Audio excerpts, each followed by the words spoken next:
예, 10월 셋째 주 또 주일 말씀 함께 살펴가도록 하겠습니다. 자, 우리가 이제 지난주까지 구약 성경 이제 전체를 우리가 이제 다 살폈습니다. 지난 2018년 2월부터 시작을 해서 총 129편의 설교를 통해서 이제 구약 39권을 이제 다 마쳤고요. 이제 신약 성경의 역사로 이어서 이제 살펴나가게 됩니다.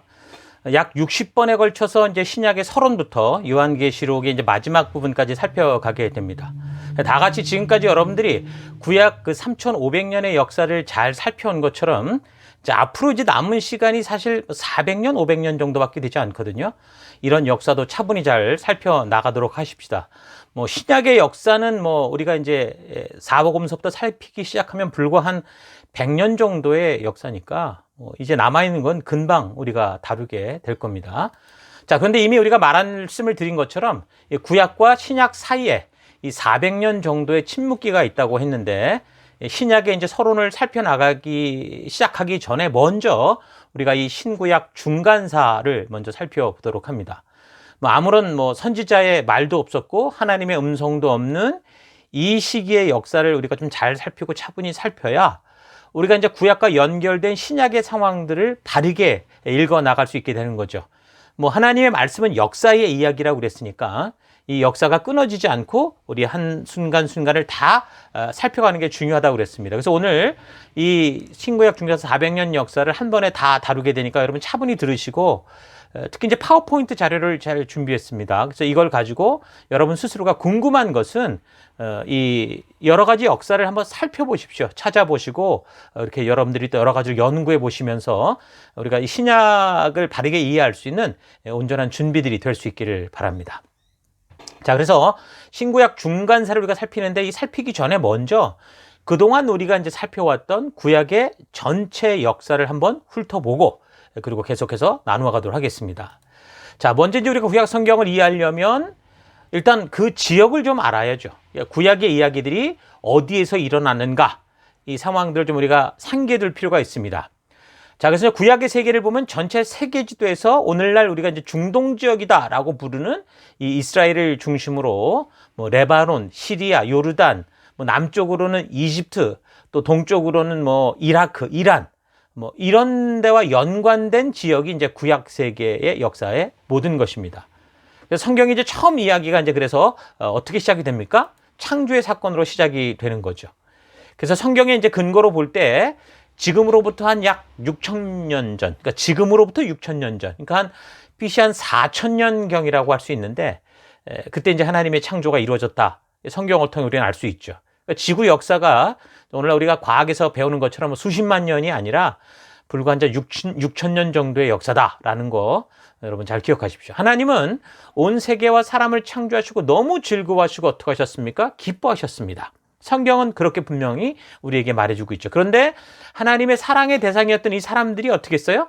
하나님의 그 사랑과 말씀을 소홀히 여기고 자기가 원하는 대로 행하고 말죠.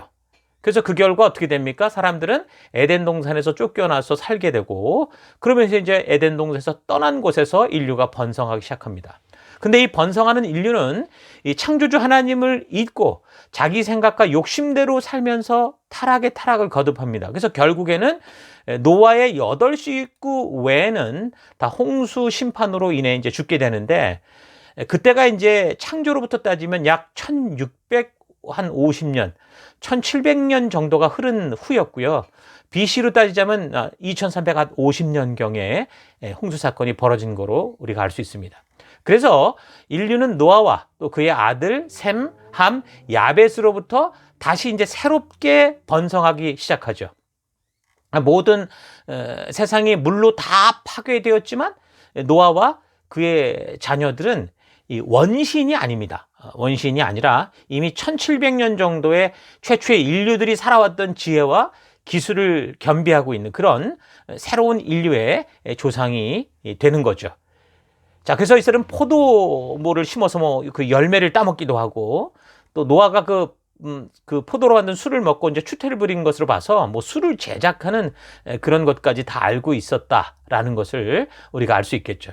그러니까 아마도 작은 사회라도 급속히 발전해 나가고 있었을 것인데, 불과 이제 홍수 후 한 100년에서 길게 잡아야 300년 정도 후에 이미 이제 온 인류가 홍수로 심판을 받았음에도 불구하고 또다시 이 하나님을 반역하고 인류들이, 그래서 하나님과 견주고자 하는 그런 행동을 하죠. 그게 바벨탑을 쌓는 사건이었습니다. 그래서 그 결과 어떻게 됩니까? 하나님께서는 또다시 심판을 하신 게 아니라 사람들의 언어를 혼잡케 하셔서 모든 이 인류를 이제 다 각 민족으로 흩으시는 일을 하십니다.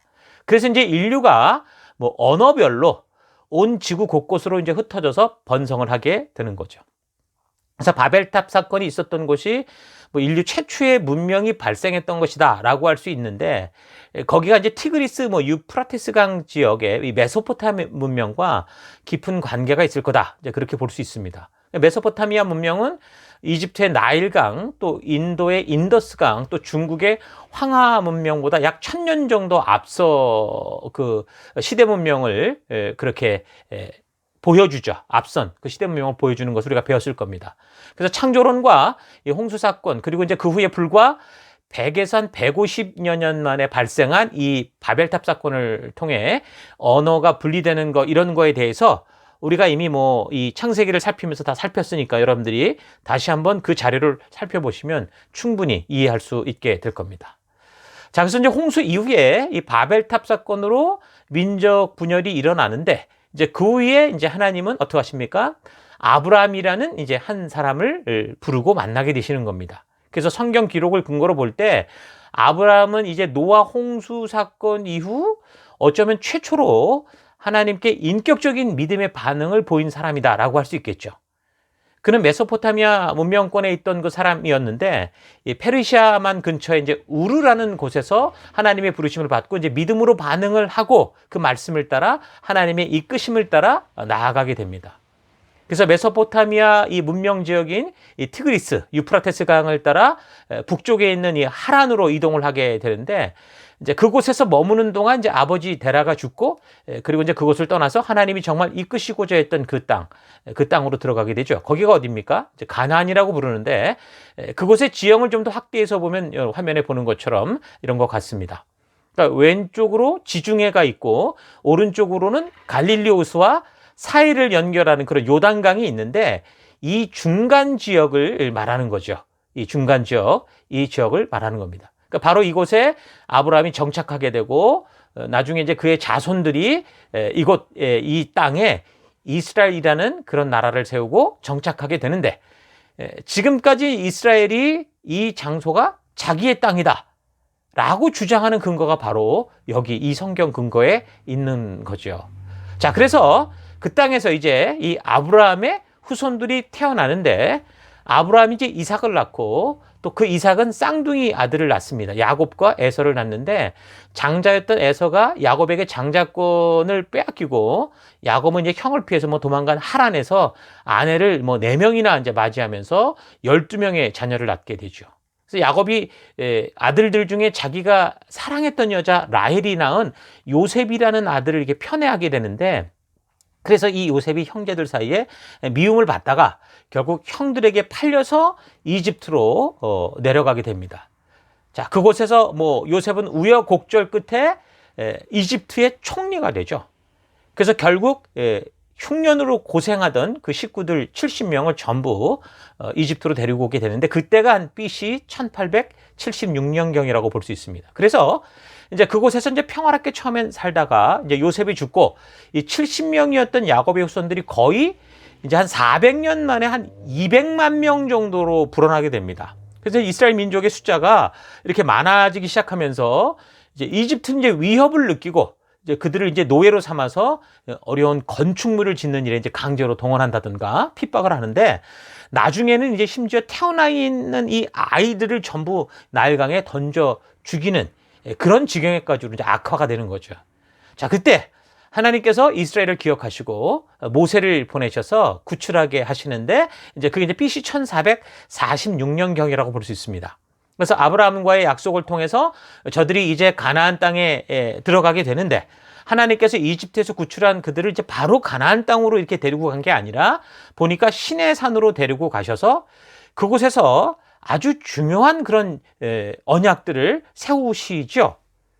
십계명을 시작으로 해서 하나님 백성답게 살 수 있는 율례와 법규, 명령, 계명 이런 약속들을 주시는데, 이게 중요한 이유는 우리가 지금까지 역사를 살펴왔던 것처럼 이 이후에 이 이스라엘의 역사는 이 시내산 언약에서 맺은 이 말씀대로, 이 언약대로 사느냐 그렇지 않느냐에 따라서 그 역사의 흐름이 결정되는 아주 굉장히 중요한 그런 약속이라고 볼 수 있습니다. 그래서 하나님이 이 백성들을 구약의 마지막 말라기 선지자를 통해서 이 약속을 기억하고 지키라고 말씀하시면서, 결국 그들이 계속 하나님을 거부하는데도 불구하고 이 말씀하시면서 구약의 이제 역사가 침묵기로 접어드는 그런 이유도 다 여기 십계명을 비롯한 이 시내산 언약으로부터 시작이 되는 거죠. 굉장히 중요한 약속이다. 그래서 우리가 항상 이것을 구약의 중심으로 보고 이 약속을 잘 알아야 우리가 이 시대에도 어떻게 살아가야 되는지 그 하나님의 의도를 따라 살아갈 수 있다 그랬습니다. 자, 바로 이 시내산에서 그렇게 중요한 약속들을 주시고 1년 정도 후에 이제 드디어 이제 가나안 땅으로 보내십니다. 근데 이제 가나안 땅의 입구인 그 가데스바네아에 올라가서 12정탐꾼을 먼저 그 가나안 땅에 보냈는데, 이제 그 땅에 거민을 두려워해서, 그래서 이제 결국 이스라엘 백성들은 광야로 되돌아 나오게 되죠. 그래서 40년 동안 더 시간을 이 땅에서 보내면서 결국 출애굽 1세대가 이 광야에서 다 죽게 됩니다. 그리고 이제 40년 후에 이제 드디어 출애굽 2세대들이 다시 이제 가나안으로 올라가게 되는데, 이번에는 그 가데스바네아 쪽이 아니라 이 사해 동편, 그리고 사해 위쪽에 있는 요단강 동편 모압 평지 쪽으로 해서 이제 그 가나안 땅으로 들어가게 되는 거죠. 그래서 그곳에서 가나안 땅에 들어가기 전에 모세가 이 출애굽한 2세대들에게 다시 한번 이 시내산 언약, 굉장히 중요한 약속이라고 그랬죠. 이걸 알아야 거기 가서 어떻게 살아야 될 줄을 알 수 있으니까, 그래서 이 시내산 약속을 다시 상기시키고, 또 하나님과 그 언약을 맺은 것을 기억하면서 하나님의 명령과 규례와 계명과 약속을 따라 잘 살아갈 수 있도록 그렇게 백성들을 가르치죠. 설교를 하죠. 그게 바로 신명기라고 그랬습니다. 자, 그리고 이제 이스라엘 백성들을 가나안으로 인도하는 그 지휘권을 여호수아에게 넘겨주고, 이제 모세는 그곳에서 가나안으로 가지 못하고 죽게 되고, 그리고 이제 BC 1406년경 이미 요단강 서편 지역을 점령한 여호수아가 므낫세 반지파, 갓, 르벤 지파에게 그 서편의 땅을 이제 분배해주고, 이제 온 지파들과 함께 가나안 땅을 향해 요단강을 건너게 되면서 이제 가나안 정복 전쟁이 벌어지는 겁니다. 먼저 가나안의 이제 중간 지역을 딱 끊어놓고, 그리고 남쪽을 먼저 점령한 다음에, 그리고 이제 북쪽을 점령해서 결국 이 12지파에게 각각의 땅을 다 나누어 주면서 이제 정착이 시작이 되는 거죠. 그러면서 여호수아도 이제 BC 1390년경 이제 죽게 됩니다. 자, 그래서 이제 이스라엘 족속들이 이 가나안 땅의 주인이 되어서 살아가는데, 그 백성들이 시내산에서 하나님께서 주신 그 규례와 명령, 말씀을 따라 열방의 제사장이요 또 거룩한 나라로 살아가야 되는 거 아닙니까? 근데 그런 사명의 길을 잘 가질 않았습니다. 이제 그 처음 출애굽의 세대들이 죽고 난 다음에 대체로 보면 자기 생각에 옳은 대로 살아갔다, 그런 시대가 오게 되죠. 그러니까 그 말씀을 잘 모르니까 어떻게 됩니까? 결국 하나님께서 금하신 것들을 행하고 세상을 닮아가게 되는데, 그러면 신명기의 그 언약, 약속한 대로 이제 주변의 나라들이 강하게 돼서 이 이스라엘을 괴롭게 하고 박해를 하게 되죠. 그러면 이 이스라엘 백성들이 하나님을 부르고 회개합니다.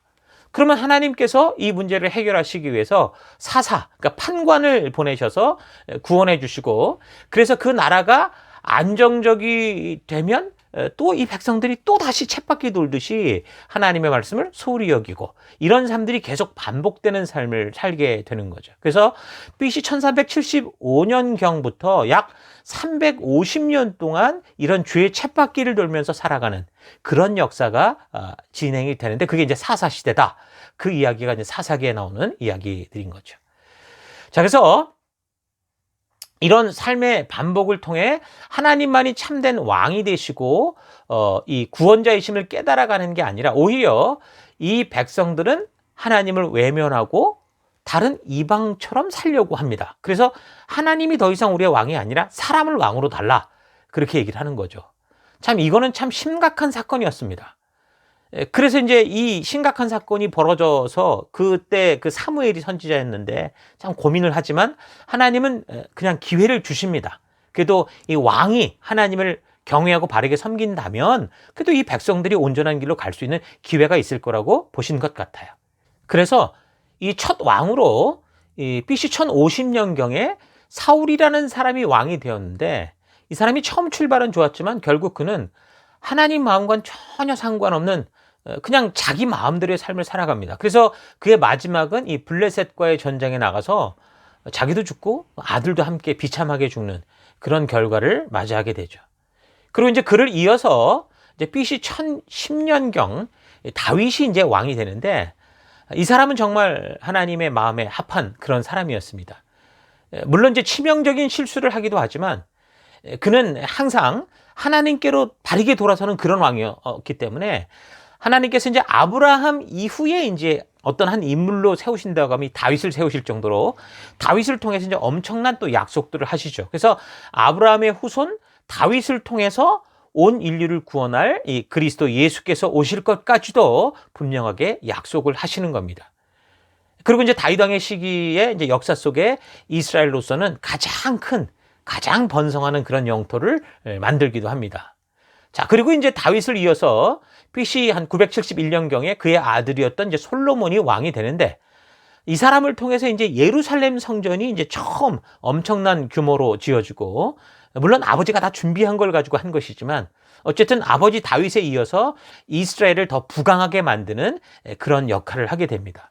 그러니까 나라가 이제 부요해지면서 대부분의 나라가 그렇듯이 이 과다한 건축 활동을 하게 되죠. 그렇게 건축 활동을 한다는 건 돈이 필요하다는 거고 노동력이 필요하다는 건데 그만큼 이제 세금이 필요하고 일손이 필요한 거니까 백성들이 점점 더 힘들어지고 더 나아가서 솔로몬이 이방 나라들 공주들과 수많은 이 정략 결혼을 하면서 결국 이제 예루살렘을 각 나라 우상들을 모아놓은 마치 만신전처럼 만들고 말죠. 그래서 결국 솔로몬이 이후에 이제 그 나라가 어떻게 됩니까? BC 931년에 둘로 쪼개지고 맙니다. 그래서 북쪽은 에브라임 지파의 여로보암이라는 사람이 10개 지파를 이제 통치하게 되는 나라로 보면 굉장히 큰 규모로 시작을 하게 되고 그래서 이제 성경에서 그것을 북이스라엘이다 그렇게 말하고 사마리아 또는 에브라임 이런 식으로 불렀습니다. 그리고 이제 남쪽은 솔로몬의 아들이었던 르호보암이 이제 2개 지파 유다 지파와 베냐민 반지파죠. 사실은 베냐민 반지파를 통치하게 되는데 이게 남유다다 그렇게 불렀습니다. 그래서 이제 남쪽에는 총 20명의 왕이 있었고 북쪽에는 19명의 왕이 이제 통치를 하는데요. 북쪽 이스라엘 왕들은 처음부터 이 우상을 숭배하면서 타락하는 길로 빠져버립니다. 금송아지를 하나님이다 이렇게 둔갑시켜서 아마도 한 민족의 이 전통성 있는 모세의 율법을 배제하지는 않았을 것 같은데 그렇게 본다면 분명히 왜곡된 시각으로 하나님의 형상을 마음대로 만들어서 백성들의 욕구를 충족시키는 눈에 보이는 신 금송아지로 둔갑시켰을 것이라고 볼 수 있는 거죠. 남쪽 유다의 왕들 중에는 뭐 대부분 다 사실 온전한 왕이 없었는데요. 그나마 이제 8명 정도는 조금 좀 선한 삶을 살았고 나머지는 모두 그냥 다 타락한 삶을 삽니다. 그래도 이제 예루살렘 성전을 중심으로 이제 정통성을 지키고 살았다고 볼 수 있는데 여전히 이 남유다도 하나님에 대한 그 왜곡된 그 곡해 그리고 하나님 말씀에 대한 무관심, 무지 이런 것들이 여전히 그냥 계속 이어져 갔었죠. 그러니까 하나님께서 그 왕들과 백성들을 신의 산 약속의 길로 돌아서게 하시려고 이제 수많은 선지자들을 이제 보내셔서 그 왕들과 백성들에게 돌아오라고 외치는 일을 하십니다. 하지만 이 사람들은 오히려 선지자들을 뭐 죽이기까지 하면서 불순종의 그 길에서 고집을 피우고 돌아서지 않는데 그래서 결국 북이스라엘 같은 경우는 BC 722년에 그 당시 메소포타미아 지역의 주인이었던 아수르에 의해서 멸망해서 온 열방으로 다 흩어져 버리게 되고 그리고 이제 남쪽 유다는 아수르를 이어서 메소포타미아 지역의 이제 주인이 된 이 바벨론에 의해서 한 세 차례 침략을 받으면서 BC 586년에 완전히 멸망하고 남은 백성들은 이제 바벨론의 포로로 잡혀가게 되는 거죠. 자, 그래서 이제 이 약속된 나라가 사실은 끝나게 됩니다. 자, 그렇게 이제 잡혀간 바벨론 포로 생활에서 70년을 살다가 그러면서 메소포타미아의 주인이 이제 바벨론에서 이제 페르시아로 넘어가면서 그 페르시아의 왕이었던 퀴로스에 의해서 고레스에 의해서 이제 예루살렘으로 돌아오게 되는 거죠. 그래서 BC 538년 1차로 수룹바벨이라는 사람의 주도하에 약 5만 명이 돌아와서 이제 이 나라를 재건하는 예루살렘 성전을 짓는 그런 일을 하게 되고요. 그 후로 이제 7, 80년 후인 이 아닥사스다 왕 때 BC 457년경이죠. 에스라라는 사람에 의해서 2차로 돌아와서 이제 백성들의 이 마음을 온전히 하나님께 돌리는 영적인 개혁을 주도하게 합니다. 근데 뭐 주변국들의 방해나 뭐 제사장들이나 백성들이 해이해져서 굉장히 어려움을 겪으면서 그렇게 이제 그 개혁을 일으키는데 어쨌든 이 사람에 의해서 지금 우리가 보는 구약 성경의 대부분의 이 큰 이 틀이 잡혀지는 그런 것도 우리가 이미 몇 번 살폈었죠. 그래서 그리고 나서 이제 약 10년 후에 역시 이제 아닥사스다 왕 때인데 BC 445년, 444년경에 느헤미야라는 사람 주도하에 또 3차로 이제 또 복귀한 그런 일들이 생기게 되죠. 그래서 이들이 와서 이제 예루살렘 성벽을 세우고 그리고 이제 먼저 와 있던 에스라와 함께 이 백성들의 이 마음을 돌이키는 일들을 합니다. 시내산 율법, 규례, 법도, 명령 이런 것들을 교육하면서 영적인 개혁을 주도하게 됩니다. 자, 그런 식으로 또다시 제2의 출애굽과 같은 새로운 기회를 얻게 되지만 근데 그런 노력에도 불구하고 결국 우리가 살폈던 것처럼 구약의 마지막 선지자인 말라기 같은 이 말라기의 기록을 보면 어떻게 됩니까? 그 백성들은 또 하나님의 사랑을 외면합니다. 언제 하나님께서 우리를 그렇게 사랑했느냐? 이런 식으로 조롱하는 그런 태도였었죠. 그래서 하나님께서 할 말이 없으시는 겁니다. 그래서 이제 나중에 엘리야를 보내시겠다. 그게 바로 이제 세례 요한인데 엘리야를 보내시겠다 약속하시면서 침묵하시게 되는 거죠. 자, 여기까지가 이제 창조로부터 우리가 그동안 살펴왔던 그런 역사의 이야기입니다. 그래서 우리가 이거를 거의 2년에 걸쳐서 살펴온 겁니다. 자, 그럼 이제 말라기 선지자 이후에 BC 400년 정도부터 말라기 선지자를 통해 예언했던 엘리야, 조금 전에 말했던 그 세례 요한이 오기까지 어떻게 이 역사들이 흘러갔는가 이걸 우리가 살펴보도록 하겠습니다. 자, 화면에 보는 이 말라기 선지자 이후 시간의 흐름은 실제 역사를 바탕으로 이제 표를 만든 건데요. 사실 이거는 BC 400년을 기준으로 약 200년 전에, 그러니까 BC 한 600년 경이죠. 그때 다니엘이 예언했던 다니엘 2장에 나오는 그러니까 느부갓네살 왕, 바벨론의 느부갓네살 왕 2년 때, 그러니까 BC 한 604년인데요. 그때 이미 예언했던 그 왕의 꿈을 통해 알게 됐던 그 역사 그대로 이루어진 것을 알 수 있습니다. 예루살렘을 중심으로 사는 유대민족은 바벨론 포로 이후 계속해서 어떻게 됐습니까? 강대국의 지배를 받으며 살아가죠. 바벨론 이후에 페르시아, 그리고 페르시아 이후에는 헬라, 또 헬라의 알렉산더가 죽고 난 후에는 헬라 제국들이라고 할 수 있는 뭐 프톨레미의 이집트 왕조나 셀류코스 같은 시리아 왕조에 의해서 번갈아 막 계속 이제 어떤 전쟁터처럼 지배를 받으며 살아가다가 잠시 독립하는 시기가 생깁니다. 그때 또 이제 곧 이제 로마의 그런 영향력으로 이제 들어가게 되는데, 그래서 이제 로마는 이 이스라엘 지역을 결국 물론 이 사람이 나중에는 유대인이 되긴 합니다만, 이 헤롯이라는 사실은 에돔족 속 사람에게 이 유대 통치를 맡기게 되는, 크게는 이렇게 이제 큰 그림으로 이제 그려줄 수 있는데, 요거를 우리가 차분히 살펴가도록 하겠습니다. 자, 먼저 페르시아를 무너뜨린 이 그리스 북방의 이 마케도니아 제국이 어떻게 그리스 지역에 큰 세력으로 등장하게 됐는지 큰 흐름을 이제 화면을 통해 좀 보면요. 우리가 아는 것처럼 페르시아 제국의 다리우스 1세 그리고 크세르크세스에 의해서 어떻게 됐습니까? 그리스와 두 차례, 세 차례 전쟁을 벌이게 되지만 어떻게 됐죠? 페르시아가 계속해서 지죠. 그리고 결국 그리스의 승리로 이제 막을 내리게 됩니다. 그래서 두 차례 페르시아와 전쟁을 치른 이 그리스 이 도시 국가들은 또다시 동방 세력, 이 페르시아가 침공해 올 것을 대비해서 이 아테네를 중심으로 해서 이 델로스 동맹을 맺게 되는데, 서로 이제 이 돈들을 모아서 같이 이제 공동 자금까지 마련해 놓고 전쟁에 대비를 합니다. 그런데 이제 아테네가 이 그리스 도시 국가들 사이에서 이제 군사적인 우위를 가지고 있는 그런 입장에서 이제 독재적으로 행동을 하니까, 이런 아테네에 반대해서 그 아테네 지역보다 더 남쪽에 있었던 스파르타를 중심으로 이 펠로폰네소스 동맹을 맺게 되죠. 그래서 결국 BC 431년경에 이 두 동맹이 전쟁이 벌어지게 되는 겁니다. 그래서 아테네 쪽에서는 근데 참 운이 좋지도 않게 그 도시에 패스트가 번지는 바람에 인구의 3분의 1 정도가 죽습니다. 그래서 결국에는 BC 404년, 한 30년 정도 약 지났을 그 정도에 항복을 하고 말죠. 그래서 이런 헬라권의 분열을 계기로 이제 그리스의 도시 국가들이 서로 이제 내분에 휩싸이게 되는 거죠. 그래서 결국 이 그리스 이 동맹들이 이제 쇠퇴기로 접어들게 되는데, 그때 이제 그리스 북방 지역에 있던 이 마케도니아의 필리포스 2세가 BC 338년에 카이로네이아 전쟁을 통해서 아테네와 테베 연합군을 완전히 격파하고 이제 그리스 전체 지역을 통일을 합니다. 그래서 그리스 세계의 이제 주도자로, 이제 주권자로 등장을 하게 되는 거죠.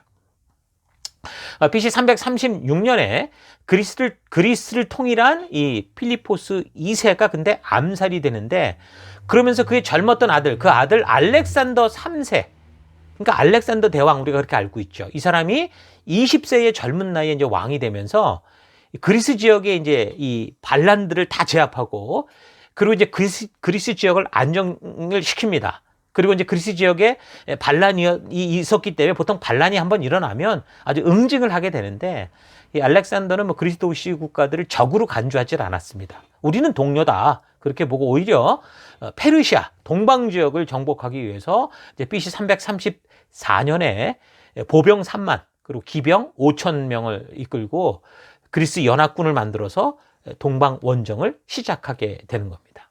그때 이제 이 페르시아는 아닥사스다 1세, 그러니까 아르타크세르크세스 이후에 이게 내분과 분열로 휘청거리고 있었는데도 일단은 뭐 거대한 제국이었죠.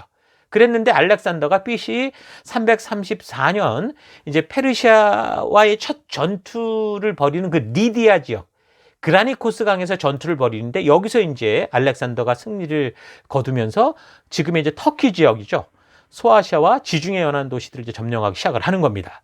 그리고 BC 333년에는 이수스 지역에서 전투가 벌어지는데, 여기서 역시 다리우스 3세 이 페르시아의 군대를 아주 격파를 한 후에 그 땅을 더 확장하기 시작하는데, 그 길로 곧바로 페르시아 이 중앙으로 뚫고 들어가는 게 아니라 방향을 이제 남쪽으로 꺾어 내려갑니다. 그래서 예루살렘을 포함한 그 남쪽의 이집트 지역을 점령하게 되는 거죠.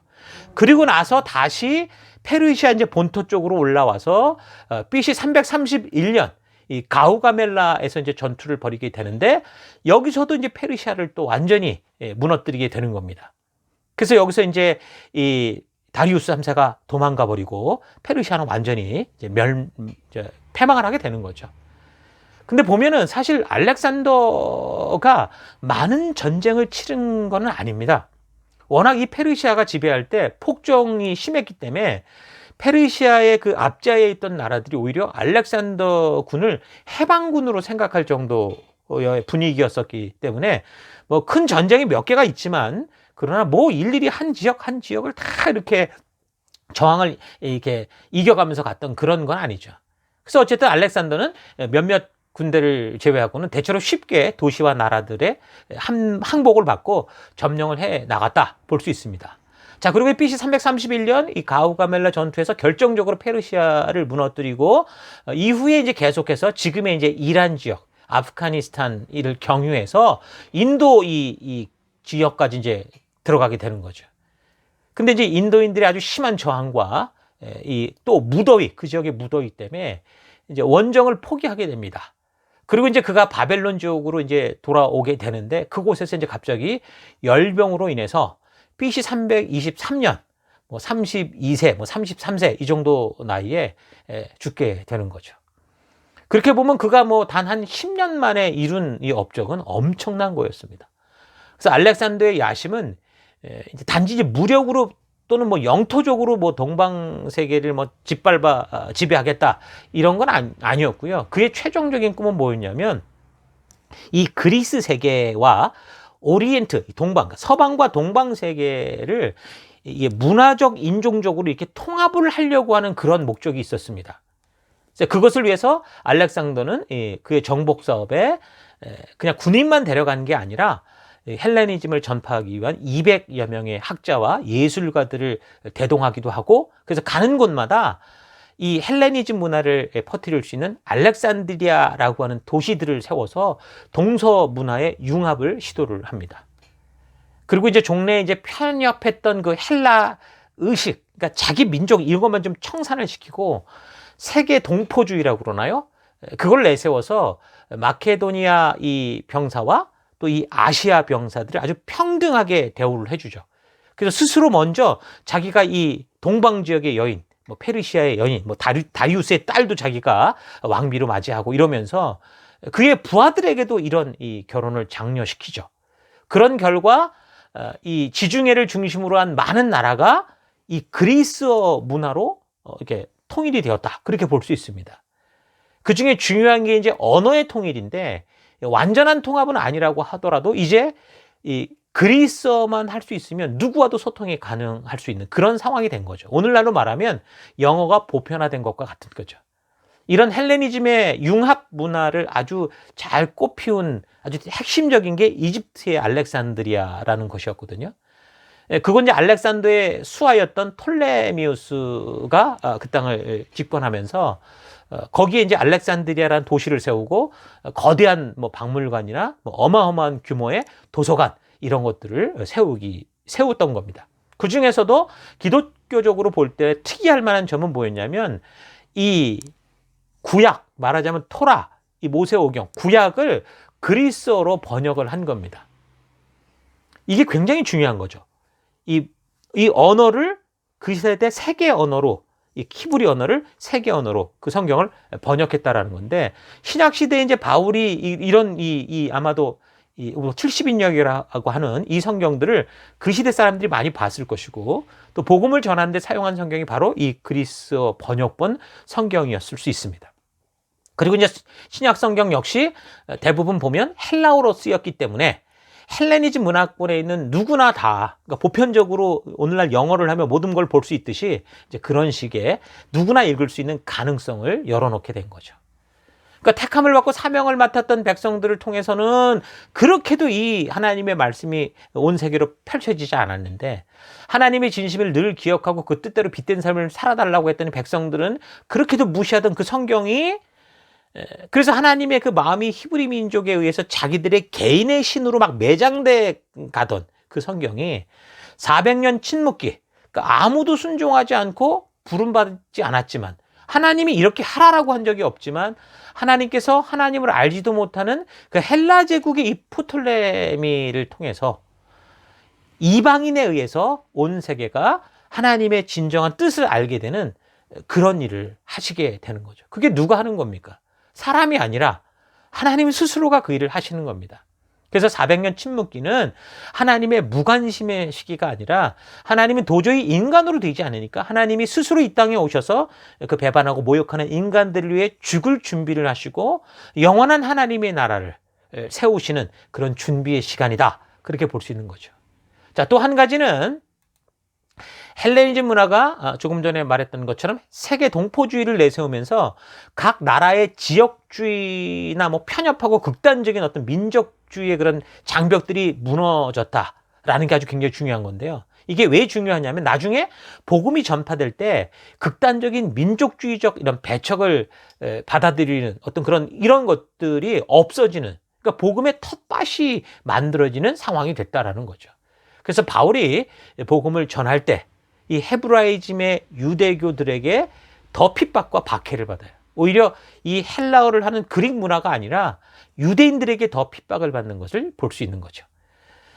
자, 알렉산더 대왕은 어쨌든 이렇게 짧은 10년 만에 엄청난 업적을 이루면서 아주 중요한 이 복음의 길을 만드는, 그의 인생은 짧았지만 하나님께서 그의 인생을 통해 이 복음이 들어갈 수 있는 모든 텃밭과 길을 만드는 그런 일을 했다고 볼 수 있습니다. 그래서 알렉산더 대왕의 짧은 10년 만의 역사는 대단했지만 근데 중요한 건 후계자가 없이 갑자기 죽음으로 말미암아 헬라 제국이 혼돈에 빠지게 되죠.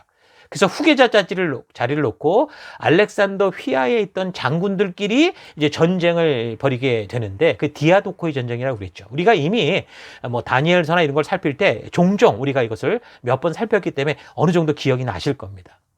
그런 전쟁이 거의 50년 가까이 계속이 됩니다. 다니엘서 우리가 11장, 12장 이럴 때 살폈기 때문에 여러분이 조금만 기억하시면 도움이 될 겁니다. 이 전쟁은 이 후계자들이 자기의 이익에 따라서 서로 같은 편이 됐다가 뭐 적이 됐다가 하는 일들이 막 반복되면서 그 역사를 보면 굉장히 복잡하게 전개가 되는데 알렉산더 사후 죽은 지 얼마 되지 않았을 때 헬라 제국은 일단 4명의 장수에 의해서 그 땅이 분리됐다고 볼 수 있습니다. 마케도니아 지역은 카산드로스, 소아시아, 그러니까 지금의 터키 지역은, 그리고 수리아 지역은 리시마커스, 그리고 이제 바벨론을 비롯한 그 페르시아의 지역을 안티고노스, 그리고 이집트는 헬라인 출신의 프톨레미가 통치를 하게 됐죠. 그러니까 이 사람들이 서로 알렉산더의 자기가 이제 정통 후계자다. 이런 걸 자칭하면서 이제 서로 이제 막 이렇게 경쟁을 벌이는데 이 프톨레미가 알렉산더의 시체를 가져다가 훔쳐다가 결국 자기가 이제 정통성을 가지고 이런 것들을 한다라는 식으로 그렇게 장사를 지내게 되는 거죠. 또 그런 경우도 있고 또 알렉산더가 어쨌든 애가 하나 있었습니다. 이 록산나라는 여자를 통해 가졌던 아이가 하나 있었는데 이 혈통을 가지고도 이제 계속된 이제 그 후계자 싸움이 계속된 거죠. 그러다가 BC 301년 프리키아의 입소스라는 곳에서 안티고노스와 다른 연합 세력들이 싸우는 그런 과정을 통해서 이 페르시아 전체 지역을 가지고 있었던 안티고노스가 죽게 되고 계속된 분쟁들이 일어나면서 나중에 결국은 어떤 식으로 이 힘이 분배가 되냐면 세지역 그리고 군소지역 이렇게 나누어집니다. 그리스 본토 지역이 안티고노스, 그리고 이집트 지역은 계속해서 프톨레미, 그리고 나머지 광대한 이 페르시아 이 동방 땅 거의 대부분을 셀류코스가 이제 지배를 하게 되죠. 그래서 마케도니아 본토 쪽에는 안티고노스가 이제 다스린다고 하는데 이게 또 안티고노스가 죽었는데 있는 건 그게 아니고 입소스 전투에서 죽은 안티고노스의 아들이 그리스 지역 내에서 분쟁을 겪으면서 이래저래 해가지고 어쨌든 결국 그 땅을 주도하게 되기 때문에 이제 그렇게 말을 한 겁니다. 자, 그래서 셀류쿠스 왕조의 경우는 이제 원래 알렉산더 사후의 바벨론 지역의 총독이었었는데 아까 말한 안티고노스가 페르시아 본토 전 지역을 가지게 되는 과정에서 이 사람이 이집트로 피해 갔었다고 그랬죠. 프톨레미의 도움을 받아서 다시 이제 나중에 그 혼란한 이 전쟁 틈을 타서 다시 이제 셀류쿠스가 이 바벨론을 가지게 되고 그거를 계기로 해서 결국에는 이 메소포타미아 쪽 전체를 이제 이 셀류코스가 독차지하게 되는 겁니다. 이 일 때문에 이제 프톨레미 왕조 그리고 이 셀류코스 왕조가 부딪히게 되는데 거의 150년 가까이 이렇게 전쟁을 벌이게 되는 겁니다. 그래서 이 두 나라의 중간 지역이 바로 팔레스틴 지역이었잖아요. 이 가나안 땅이었단 말입니다. 거기에 있는 이스라엘 같은 경우는 이 두 강대국 속에서 뭐 여기 지배당했다, 저기 지배당했다, 뭐 싸우면 전쟁터가 됐다가 그러니까 양쪽으로 그냥 이 큰 나라들이 왔다 갔다 하면서 짓밟히는 그런 일들을 계속 당하게 되는 거죠. 그래서 처음에는 이집트의 프톨레미 왕조가 먼저 이 팔레스틴 지역을 통치를 하게 됩니다. 근데 이제 BC 198년경에는 이 셀류코스 왕조의 안티오코스 3세가 이집트 쪽과의 전쟁에서 이겨요. 그래서 팔레스틴 지역을 통치를 하게 되는데 이 사람이 이제 처음에 유대인의 마음을 얻으려고 예루살렘을 뭐 재건해 주기도 하고 뭐 세금도 면제해 주고 하는 그런 친화 정책을 폈었습니다. 근데 이 사람이 BC 189년경에 당시 그 지중해 이제 전 지역에 대세로 막 자라가고 있던 그러니까 지중해 서쪽에서 크게 성장해 가고 있던 로마와 싸웠다 패하거든요. 그래서 로마에게 이제 과중한 이 조공을 바쳐야 되는 그런 처지가 되고 말죠. 자, 그래서 이제 우리가 로마가 이제 여기서 이제 얘기가 나오기 시작하는데 여기서 잠깐 그리스보다 좀 더 지중해 서쪽에서 급부상하고 있는 로마에 대해서 좀 우리가 살펴보면 BC 334년에서 BC 264년경 이탈리안 반도에 정착한 이 로마가 이 BC 260년경부터 이른바 이제 포에니 전쟁이라고 해서 이 칼을 타고, 그러니까 페니키아의 두로, 시돈 이런 사람들이 만든 식민 도시였는데, 여기와 이제 50년 넘게 세 차례에 걸쳐서 전쟁을 벌이게 됩니다. 그래서 이 전쟁을 계기로 민족적 시련을 극복한 이 로마가 일개 이제 도시국가에서 이 비중이 확 커지는 거죠. 지중해 전 세계에 걸친 세계의 제국으로 발전하는 그런 전환점이 됩니다. 이 포에니 전쟁을 통해서. 그래서 점점 커지는 거죠. 그래서 이렇게 지중해의 서쪽의 로마는 점점 힘을 얻어가고 있는 반면에 헬라 제국의 이제 이쪽 동쪽 셀류코스 왕조나 애굽의 톨레미 같은 경우는 BC 300년경부터 계속 부딪히면서 어떻게 한가? 둘이 전쟁을 하느라고 기진맥진한 상태가 된 겁니다. 근데 이제 BC 198년에 셀류코스의 이 안티오코스 3세가 이집트의 프톨레미로부터 이 팔레스틴 지역을 빼앗으면서 처음에는 유대인의 민심을 사는 그 아까 좀 전에 말씀드린 그 정책을 폈지만 BC 190년경에 로마와 전쟁을 벌였다가 지는 바람에 이 안티오코스 3세는 그의 둘째 아들이었던 안티오코스 4세 이 사람을 로마의 인질로 보내게 되고 장남에게 이제 왕위를 물려주게 됩니다.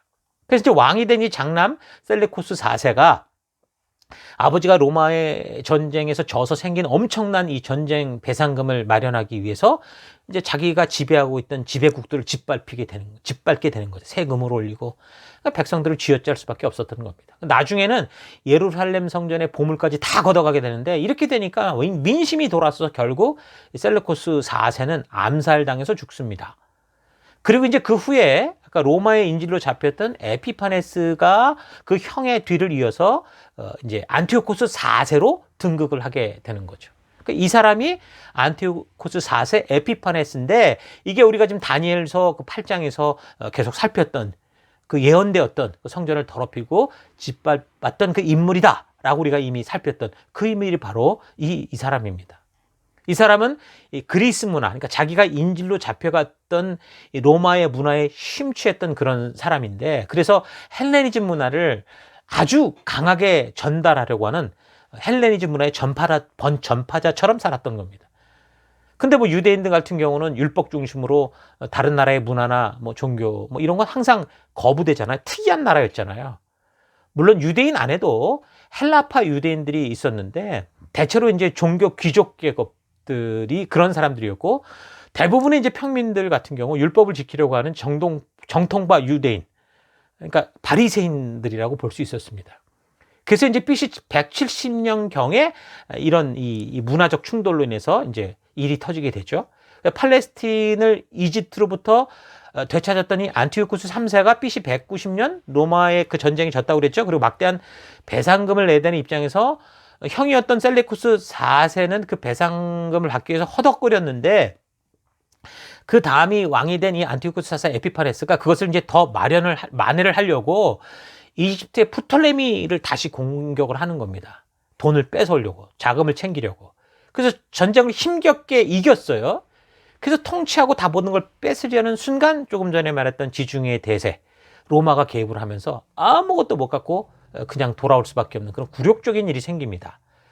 굴욕적인 일을 받고 돌아오는 그런 상황 속에서 로마의 세력이 점점 커지니까 아무래도 이 동방 세력 속에 있는 자기들을 중심으로 한 이 지배하는 나라들이 하나로 뭉쳐야 되는데, 근데 이 유대인들은 이게 이상하게 하나도 이게 협조가 안 되잖아요.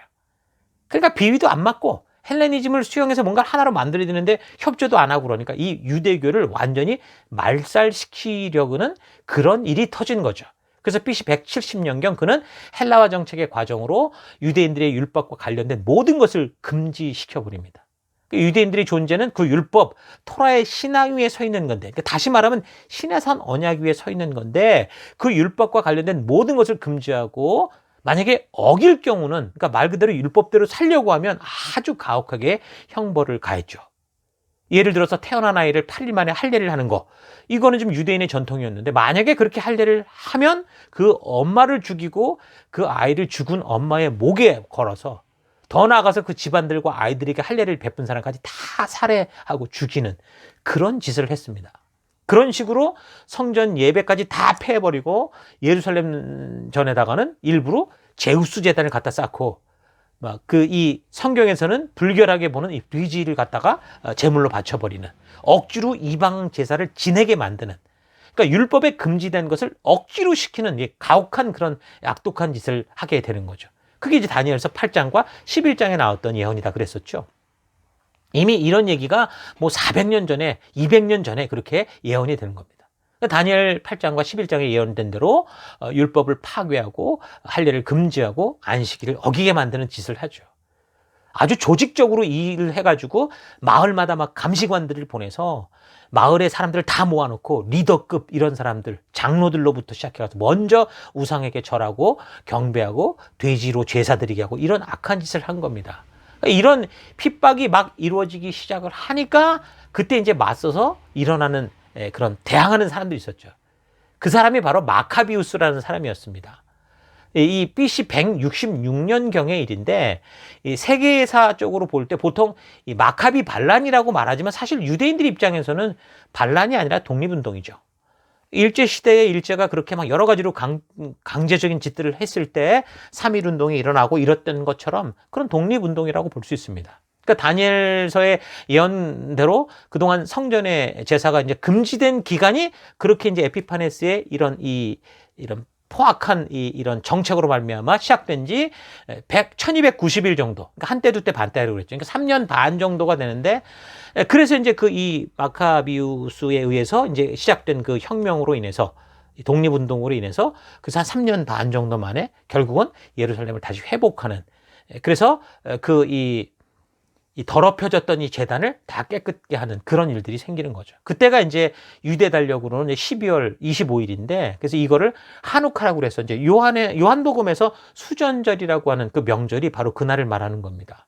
이 수전절이 바로 유다 마카비우스가 안티오쿠스 에피파네스를 몰아내고 그들과 싸워서 성전을 다시 되찾고 회복한 그날을 기념하는 겁니다. 이 마카비 반란은 약 한 6년 4개월에 걸쳐서 계속 이제 이어지게 되는데, 안티오쿠스 4세 에피파네스에게 저항을 하는 거죠. 그래서 이 시기에 근데 전체적으로 보면 셀리쿠스 왕조도 이 유대 땅만이 아니라 여러 군데에서 반란이 일어나서 위기를 만나게 되거든요. 그래서 유대 반란에 적극적으로 어떻게 대응할 방법이 없었죠. 그런 과정에 이 유대 마카비우스에 의해서 그것이 이제 독립하고 회복되는 그런 시기가 생긴 겁니다. 뭐 그렇다고 해도 완전한 안전한 독립은 아니었죠. 근데 이 마카비우스 혁명의 이제 그 얘기를 우리가 알아야 그래 또 이제 이 신약의 이야기를 우리가 이해할 수 있으니까, 처음에 어떻게 시작됐냐면 이 노인이었던 제사장 마따디아라는 사람이 그 에피파네스 행정관들이 와가지고 막 짓밟고 마음대로 억지로 하게 하는, 거기에 이제 끝까지 그가 버티고 있었거든요.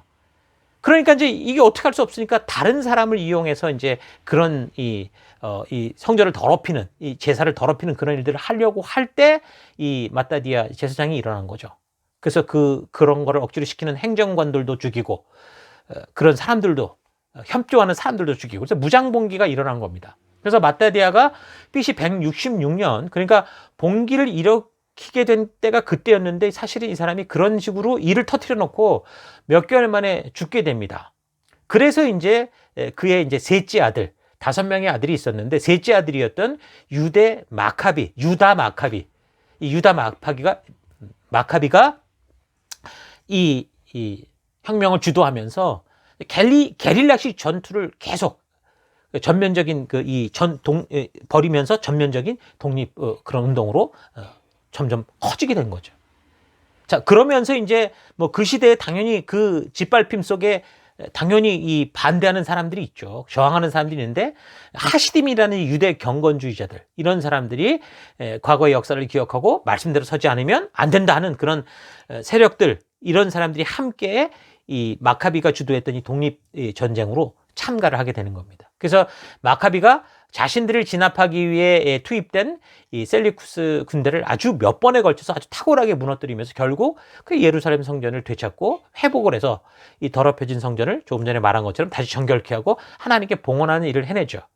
근데 그런 와중에 아까 말한 것처럼 에피파네스 같은 경우는 통치적 여기저기에서 반란들이 일어나고 있었기 때문에 동부 쪽 전선이었던 파르티아 왕국, 여기에 전쟁에 있어서 꼼짝 못하고 거기 있었거든요.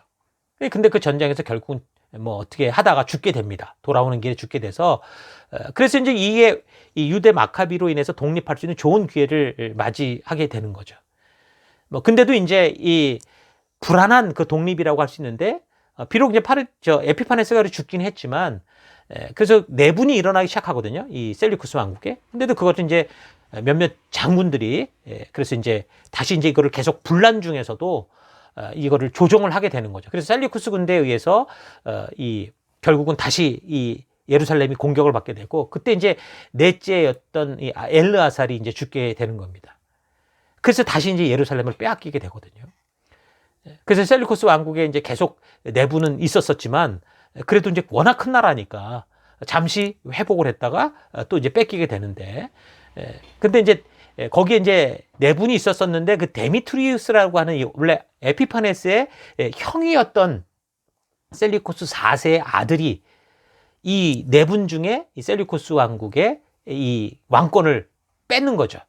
그래서 이제 이 사람이 유대 지역의 문제를 해결하려고 이제 강경 정책이 아니라 유화 정책을 벌이게 됩니다. 그래서 원래 유대인들이 마카비 일가의 이 독립전쟁을 벌일 때 아까 말한 하시딤이라는 종교 색채가 강한 이 세력과 연합을 했었었는데 이 데미트리우스가 이 막 종교적 자유를 주고 뭐 이런 식으로 막 하면서 결국에는 마카비 같은 경우는 정치적으로 완전히 독립된 나라를 만들어야 된다고 생각을 했는데 하시딤 같은 경우는 이 종교적인 문제가 해결이 되고 나니까 그런 부분 안에서 이게 싸울 의지가 많이 없는 거죠.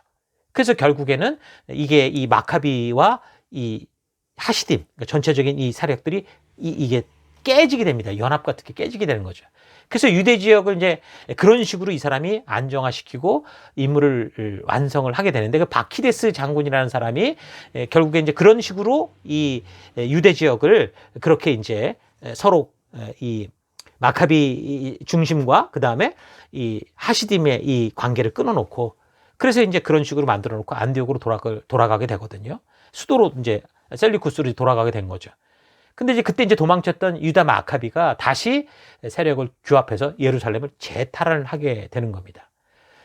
그러면서 이제 유다가 그 당시 지중해 이제 세계 절대 강자로 떠오르는 로마와 이제 손을 잡게 되는 사건이 벌어지는데 그래서 다시 이제 셀류쿠스 왕국에서 이제 주력군을 보내면서 결국 이제 이게 유다 마카비가 죽게 되는 겁니다. 그래서 저항군들이 다 흩어지게 되는데 그 과정에서 첫째 아들이었던 요한까지 이제 죽게 되고 그 다음 지도자가 된 사람이 막내였던 요나단이었는데 그렇게 도망자로 이제 8년을 보내게 되다가 그때 이제 셀류쿠스 왕국에 반란이 일어나면서 내분이 생겨서 두 권력이 이 셀류쿠스끼리 또 이제 자기들끼리 싸우면서 이 유대 지역하고 이제 손을 잡으려고 요나단과 손을 잡으려고 경쟁을 하는 이런 상황을 이용해서 유대 땅의 이제 통치자가 이게 되긴 하는데 결국 같은 분쟁 속에서 뭐 서로 속고 뭐 속이고 뭐 그러다가 죽고 맙니다. 그래서 이제는 이제 마지막 남은 둘째 이 시몬이 이제 지도자가 되게 되는데 이 사람의 이제 위대한 업적은 뭐냐? 유다 나라 안에 적대적인 세 개의 정파, 그러니까 아까 말했던 이 하시딤, 그 이제 마카비파, 그 다음에 또 하나는 친헬라파가 있었는데. 유대 땅 안에, 유대 민족 안에 이렇게 나눠져 있었는데 이 세 그룹들을 통합을 시키는 겁니다. 그래서 이제 유대인들은 시몬이 통치를 시작한 BC 142년이거든요. 이때 이제 이 통합이 서로 되는 이때를 독립국가의 원년으로 그렇게 이제 계산을 합니다. 그래서 BC 142년경 팔레스틴 지역에서 유다 민족이 독립국으로 이제 약 80년간 그렇게 존재를 하게 되는 겁니다. 이제 왕이었고 또 대제사장이었던 이 시몬은 여러 가지로 이제 나라를 안정시키고 또 이 자기 나라의 주화, 동전도 발행하고 번영과 혁신의 시대를 이제 만들어가면서 유대인들의 마음속에서 이제 저들이 기다리던 이 메시아가 온 게 아닌가라고 생각할 정도의 그런 업적들을 이루어가거든요. 근데 또 불행하게 이 시몬은 자신의 이제 영웅적인 노력이 빚어낸 이 결과를 충분히 뭐 이렇게 즐기고 또 백성들을 잘 통치하지도 못한 채 비참하게 죽고 맙니다.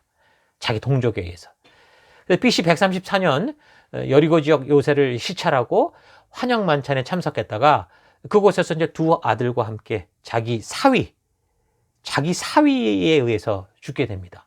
프톨레미라는 사람이 이름이 거의 비슷한 게 많아서 헷갈릴 텐데 어쨌든 이 시몬은 자기 사유였던 프톨레미에 의해서 죽게 되는 겁니다. 그 바람에 예루살렘 서쪽 지역을 담당하던 시몬의 또 다른 아들 히르카누스라는 사람이 이런 반역을 정리하면서 하스몬 왕국의 이제 두 번째 통치자로 등극을 하게 되는 거죠. 그래서 이런 유대 땅에서 벌어진 구테타를 계기로 이 셀리쿠스 왕국의 안티오쿠스 7세가 유대 땅을 침공해 들어오게 되는데 결국 힐카누스의 이제 이 조공, 그러니까 이게 그냥 어떻게 이길 방법이 없으니까 갖다가 이제 많은 돈을 주는 거죠.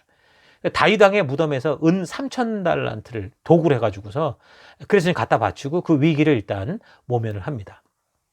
어쨌든 하스몬 왕조는 이렇게 셀류쿠스 왕조에 의해서 계속 어려움을 겪게 되는데 그런데 이제 그때 셀류쿠스 왕조의 안티오코스 7세가 BC 129년에 아까 그 동부 지역에 있었던 파르티아 왕국과 전쟁을 하다가 죽게 되죠. 그러면서 이제 셀류쿠스 왕국은 이 시리아 왕국은 뭐 그야말로 이름뿐인 아무런 힘도 없는 그런 나라로 전락을 하게 됩니다. 그 바람에 이 히르카누스가 유대 나라를 솔로몬 시대에 버금가는 그런 식으로 이제 확장해 나가기 시작하는 겁니다.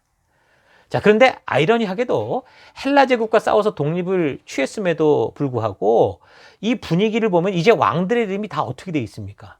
히브리식 이름이 아닙니다. 전부 헬라식으로 불려지게 되는데 그러니까 이런 상황들이 지금 유대 나라라고 할 수 있는 이 하스몬 왕조의 현실인 거죠. 그 와중에 그 계속 이 세속의 헬레니즘의 문화에 물들어가고 있었다라는 겁니다. 또한 한 나라가 세워지면 당연히 그 나라를 정치할 권력들이 하기 마련이잖아요.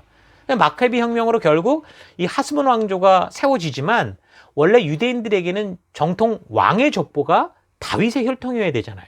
근데 이제 이 아까 말한 지금 하스몬 같은 경우는 레위 지파 제사장 가문이었기 때문에 그러면서 왕이면서 제사장직을 겸비하는 그런 왕가가 됐거든요.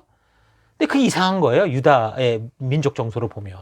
이렇게 마카비 가문이 셀류쿠스의 안티오코스 4세 에피파네스에게 반기를 줄 때 함께 그래서 마음을 모았고 힘을 모아서 헬라와 반대를 위해 싸우던 그런 사람들이 이제 나중에는 어떻게 되는 거예요? 서로 이제 반목이 생기게 되는 거죠. 그게 이제 바리새인들이었거든요. 그런 사람들이. 그래서 바리새인들의 이제 기원을 보자면 바벨론 포로 시대로부터 우리가 생각을 해봐야 되는데 이 바벨론 포로로 잡혀간 사람들에게 이 성전 중심의 종교의식은 불가능했었잖아요. 그래서 율법에 명시된 제사장과 같은 역할들이 이제 유명무실해지게 된 거죠. 그리고 이제 잡혀간 그곳에서 비로소 이제 율법서를 비롯한 말씀의 중요성을 깨닫게 되면서 자연스럽게 어떻게 됐어요? 저들의 종교 생활의 중심이 된 것은 말씀, 율법이 됐고 그 율법을 가르치고 또 그것을 온전히 지키고자 하는 그런 그룹들이 이제 계속 생겨난 겁니다. 뭐 그게 어떻게 보면 에스라나 그런 느헤미야의 노력의 결과일 수도 있겠죠. 그러니까 이런 사람들이 바로 바리새인의 시초다라고 볼 수 있습니다. 그런데 이제 페르시아의 퀴로스 때부터 포로에서 귀환한 에스라 이후의 시대에 이제 이스라엘 사람들은 어떻게 된 겁니까? 다시 이제 성전이, 제2성전이 생기면서 또 성전 중심의 생활을 하게 되기는 했거든요. 그러면서 제사장을 율법과 종교 문제의 최고 이제 권위자로 여기는 그런 풍토가 다시 돌아오긴 했었죠. 그러니까 이런 역사 속에서 이스라엘 사회에는 성전 중심의 제사장 같은 이 성전 귀족 계급과 또 율법 중심의 이제 서기관 또는 율법학자라는 이제 이중적인 권위 체계가 생겨난 겁니다. 그러니까 이런 이중 구조가 진행되면서 제사장이 아닌 율법학자들이 이제 모세 오경을 백성들에게 가르치고 생활에 적용시키는 일들을 감당하게 되는 거죠. 그러니까 제2성전이 세워졌지만 이 포로 시대 때 그곳에서 드렸던 회당이 또 동시에 이제 같은 역할을 이제 하게 된 거라는 거예요.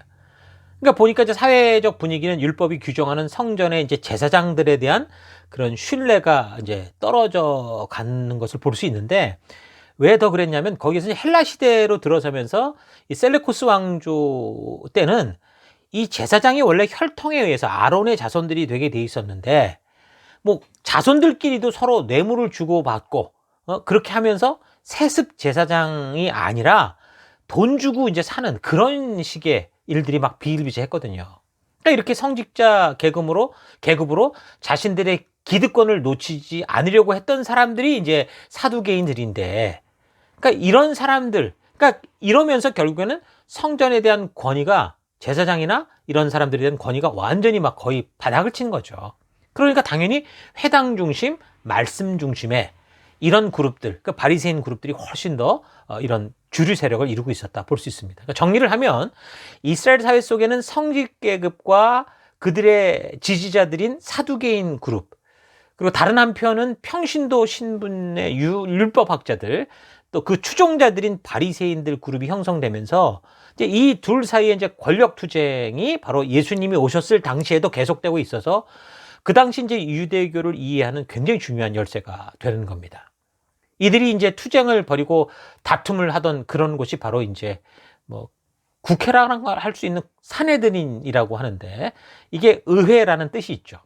그래서 헬라어로 시네드리온이라고 하는데, 이것은 유대 민족을 이끌었던 어떤 의미의 통치기구 같은 걸로, AD 70년에 로마의 티투스 장군에 의해서 유대 나라가 완전히 멸망되기까지 종교 생활과 이스라엘을 다스리는 어떤 정치의 어떤 핵심 구조다라고 볼 수 있습니다.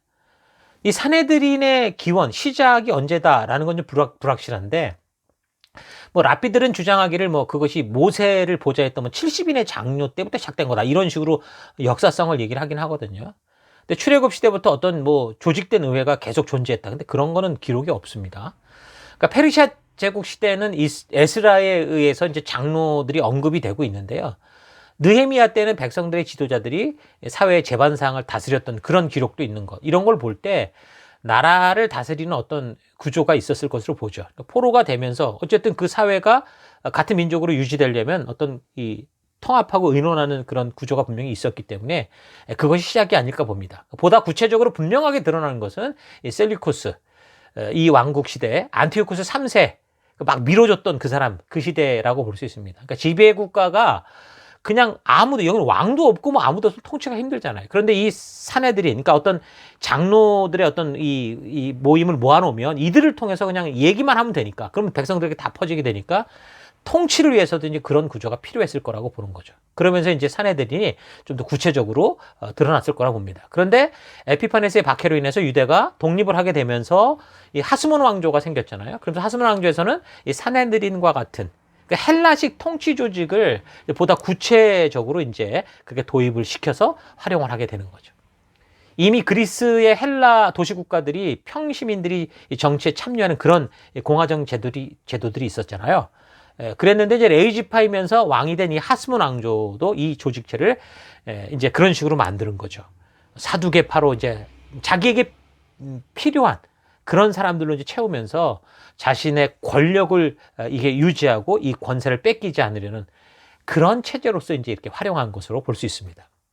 사스몬 왕조의 왕이 된 이 요한 히르카누스는 그 주변 도시들을 이제 정복을 해갔다고 그랬죠. 특이한 거는 에돔, 이두메라고 부르는데 에돔 족속을 쳐들어가서 그들을 전부 잡아가지고 어떻게 했냐면 자기 땅으로 이렇게 만드는 걸 떠나서 억지로 이 에돔 족속들을 할례를 시켰습니다. 그래서 억지로 유대인을 만든 거죠. 강제로 유대인을 만드는 그런 일을 합니다. 뭐 이거는 신앙적인 열심이 아니라 유대 사회가 지금 다른 외국 세력과 싸우려면 사람이 많이 필요한데 없잖아요. 그런데 어쨌든 에돔 족속은 형제 족속이었기 때문에 이런 정치적 목적 하에 이런 거를 벌인 거거든요. 근데 단지 뭐 이런 식으로 억지로만 부리면 또 안 되니까 그렇게 한 게 아니라 에돔 족속의 인재들이 또 유대 사회와 이방인이 아닌 같은 민족으로서 활동할 수 있는 그런 길도 좀 터주게 되죠. 그때 이제 같이 이 에돔 족속이었다가 유대인으로 이제 그렇게 바뀌었던 사람이 바로 헤롯 그 왕가라고 볼 수 있습니다. 그래서 나중에 예수님이 오시는 때 팔레스타인 지역을 헤롯 왕조가 다스리는 걸 우리가 알고 있잖아요. 그래서 이게 바로 헤롯 아래 혈통. 이때 이 사람들도 사실은 어떻게 보면 그런 식으로 유대인이 된 거나 마찬가지인데, 근데 그 뿌리가 에돔 족속이다 보니까 유대인들의 인정을 받지 못하죠. 어쨌든 레위지파였던 마카비우스에 의해서 유대가 독립을 하고 독립왕국을 만들지만 바리새인은 레위지파인 이 사람들을 성경적인 근거로 볼 때 다윗의 후손이 아니기 때문에 왕이라고 보지 않고 제사장의 역할이나 해라. 이제 그런 식으로 이제 얘기가 나오는 거죠. 그래서 이 하르카누스가 이 사두개파를 지지하면서 하스몬 왕가하고 이 바리새인 사이에 이제 큰 장벽이 한 민족 안에 또 생기게 되는 겁니다. 그 후에 이제 아리스토블루스가 통치를 하는데 이 사람도 아버지를 따라서 이 정치적인 목적으로 주변을 정복하고 유다의 율법에 따라서 살도록 그렇게 강요하는 일들을 계속합니다. 그런데 이제 이 사람은 헬레니즘적인 사고를 가지고 있었기 때문에 이런 요소들이 계속해서 바리새인들과 어떻게 돼요? 부딪히게 되는 거죠. 자꾸 부딪히게 되는 겁니다.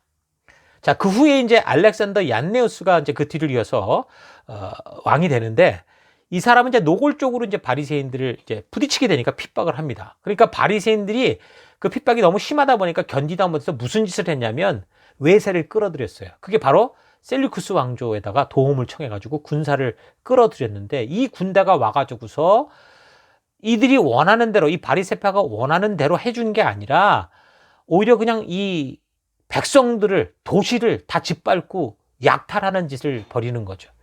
그래서 이 시리아 군대를 끌어들였던 바리새인들조차 싸워야 됐어요. 도로요. 얀네우스 이 왕을 도와서 결국은 시리아 군대를 몰아낼 수밖에 없었죠. 근데 이제 이렇게 알렉산더 얀네우스 같은 경우는 이런 일이 벌어지고 나니까 자기를 반대하고 이런 일을 벌였던 그런 사람들, 핵심 인물, 이 바리새인들이죠. 800명을 잡아다가 전부 십자가에 못 박아 죽이는 그런 짓을 합니다.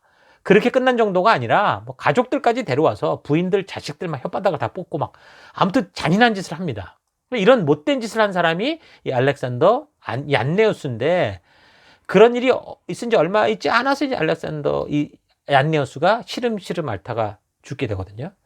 근데 이제 뭐 기록에 의하면 자기가 했던 이런 일들을 후회했다. 뭐 그런 기록이 있긴 합니다. 어쨌든 그 후에 권력은 그래서 그의 아내였던 알렉산더 살로메에게 이제 넘어가게 됩니다. 근데 이 사람은 이제 바리새인들과 그 척을 두지 않으려고 이 반대 세력이 안 되려고 바리새인들에게 좀 호의를 베풀면서 이 하스모니안 왕가가 이제 바리새인들과 협력하는 그런 분위기로 이제 바뀌어지게 됩니다. 그런데 그때 알렉산더 살로메의 나이가 사실 굉장히 많았어요. 70을 헤아리는 그런 노령이었기 때문에 얼마 있지 않아서 죽게 되죠. 그래서 이제 그의 아들이 둘이 있었었는데 하나는 요한 히르카누스 2세 그리고 하나는 아리스토블루스 2세였습니다. 그러니까 여기서 또 이제 패가 갈리는 거예요. 그러니까 바리새인들은 율법을 쫓아서 장남이 이 왕권을 가져야 된다. 그래서 요한 히르카누스 2세를 지지하게 되고 사두개인들은 인물의 능력을 보고 정해야 된다. 이래 가면서 그러니까 결국은 자기들의 생각과 비슷한 사람 뽑게 돼 있죠. 아리스토블루스 2세를 그렇게 이제 왕으로 서로 이제 옹립하면서 싸움이 붙게 되는 겁니다. 근데 이제 바리새인들의 지지를 받았던 이 장남 요한 히르카누스 2세 같은 경우는 천성적으로 이렇게 좀 싸우거나 이런 사람이 아니었던 것 같아요. 그래서 그냥 왕가의 왕위를 동생이었던 아리스토블루스에게 넘겨줍니다. 그리고 이 사람은 에돔 지역, 그러니까 이두메, 이미 뭐 그 점령에 의해서 유다의 통치 어떤 그 지역의 하나였었죠. 거기에 그 통치자가 안티파테르라는 사람이었는데 거기로 가서 이제 몸붙여 살게 되는 거죠. 근데 이 안티파테르라는 사람이 굉장히 야망이 컸던 사람이에요. 그래서 이 하스몬 왕가의 장남을 이 히르카누스를 또 꼬십니다. 그래가지고 이 권력을 잡으려고 하죠. 물론 이 사람이 자기가 거기서 이렇게 있다가는 자기의 위치까지 뺏길까봐 이제 그런 것 때문에 이제 충동질을 하게 되는데 그래서 다시 형제들 간의 싸움이 벌어지게 되죠.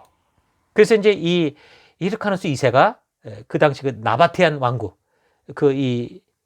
이두메와 곁에 있었던 그 왕국의 도움을 받아서 예루살렘을 포위하고 공격을 하던 중에 그 당시 아까 말했던 지중해 전 지역에서 급부상하면서 떠오르고 있었던 로마의 이 폼페이우스에 의해서 이 폼페이우스는 사실 그것 때문에 온 게 아니라 파르티아 왕국하고 이 전쟁 때문에 와 있다가 이제 이런 일에 끼어들게 되는 거죠. 처음 폼페이우스가 보낸 장군 스카우루스라는 사람이었는데 이 사람은 이 아리스토블루스 2세가 좀 이렇게 더 남자다워 보였는지 이 사람을 지지를 했어요.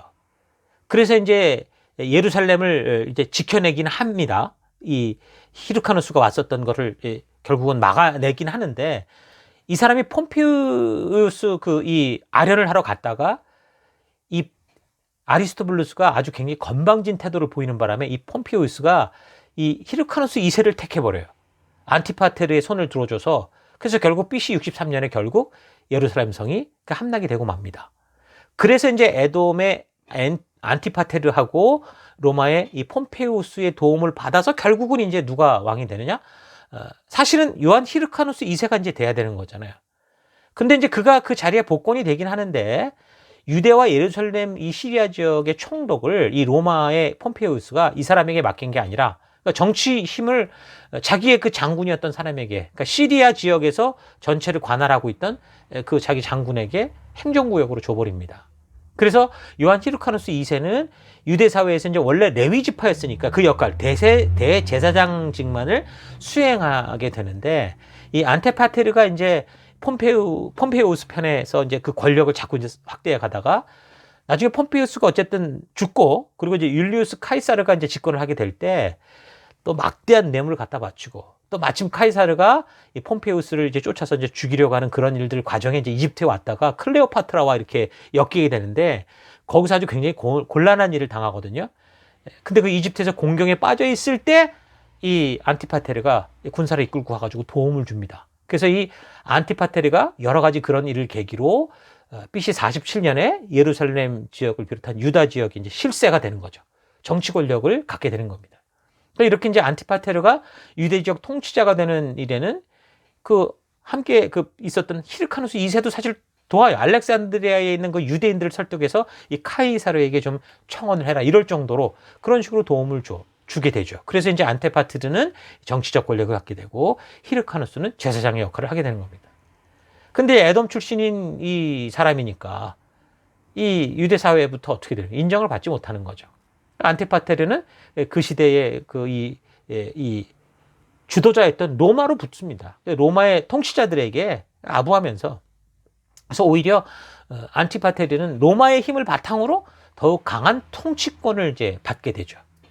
그러면서 이제 첫째 아들이었던 파사엘에게는 예루살렘 총독의 역할을 주고, 그리고 둘째 아들이었던 헤롯에게는 갈릴리 지역의 총독의 역할을 주게 됩니다. 자, 그렇게 해서 이제 성경 신약에 나오는 헤롯 왕가가 이제 좀 본격적으로 등장하기 시작하는 거죠. 그래서 안티파테르 같은 경우는 BC 44년에 사실 카이사르가 암살당하게 되는데, 그 다음에 BC 43년경일 거예요. 그때 이 사람도 반대파에 의해서 이제 독살을 당하게 됩니다. 근데 그런 혼란이 막 서로 뭐 죽고 죽이는 혼란이 일어났을 틈을 타서 그 아까 아리스토블루스 2세, 그 2세의 아들이었던 안티고누스라는 사람이 아까 페르시아 지역을 가지고 있었던 그 파르티아 왕국이 계속 이제 로마와 견줄만 왔다고 그랬잖아요. 그러니까 이 파르티아 왕국의 도움을 받아서 BC 40년에 예루살렘 다시 되찾습니다. 그 과정에서 이 안티파테르의 아들이었던 파세엘도 죽게 되고, 그리고 예루살렘을 되찾긴 하는데, 근데 그게 얼마 가지를 못하죠. 그때 이제 갈릴리 지역 총독을 맡았던 이 안티파테르의 아들이었던 헤롯, 이 헤롯은 그 위기에 가까스로 이제 목숨을 건져서 도망가거든요. 로마로 도망을 갑니다.